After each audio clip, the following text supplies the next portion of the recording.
ராசிக்காரா இப்போ உங்களுக்கு ஜென்ம சனி காலகட்டம். சனி வக்ரம் அடைகிறதுனால இப்போ கெட்டவன் கெட்டிடில் கிட்டிடும் ராஜயோகம் மாதிரிக்கு இப்போ உங்களுக்கு நல்ல காலம் இந்த வக்கரமாக இருக்கிறது. தடைப்பட்டு வந்த காரியங்கள் எல்லாம் மளமளன்னு நடக்கும். கடன் பிரச்சனை முடிவுக்கு வந்துடும். பணம் கொடுத்து ஏமாந்து போயிட்டவாளுக்கு அந்த பணம் திருப்பி கிடச்சிடும்.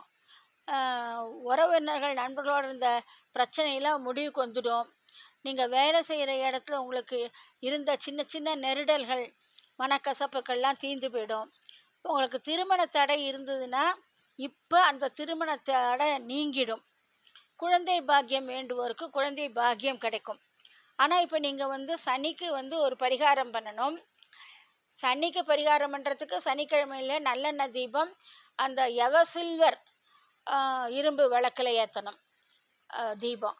அந்த சனி பகவானுக்கு அதி தேவத்தை பெருமாள். அதனால் பெருமாளை வணங்கணும். நீங்கள் பக்கத்தில் ஏதாவது பெருமாள் கோயில் இருக்குன்னாக்க சனிக்கிழமையில் துளசி மாலை வாங்கி சாத்திட்டு வாங்க.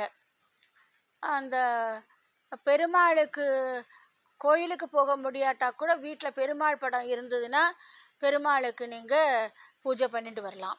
நீங்கள் எள்ளு எப்படியாவது அந்த நைவேத்தியத்தை சேர்த்துக்க பாருங்கள். எள்ளு சாதமோ எள்ளு உருண்டையோ எள்ளு பொடி வெல்லமோ அந்த மாதிரிக்கு நீங்கள் பெருமாளுக்கு நைவேத்தியம் பண்ணிட்டு வாங்கோ. காக்காய்க்கு கூட நீங்கள் எள்ளு கலந்து சாதம் சனிக்கிழமை தவறாமல் வைங்கோ. தினமே காக்காய்க்கு சாதம் வச்சுட்டு தான் நம்ம அண்ணன் சாப்பிடணும். சுவாமிக்கு நைவேத்தியம் பண்ணிட்டா காக்காய்க்கு கொண்டு வச்சிடணும் சாதத்தை.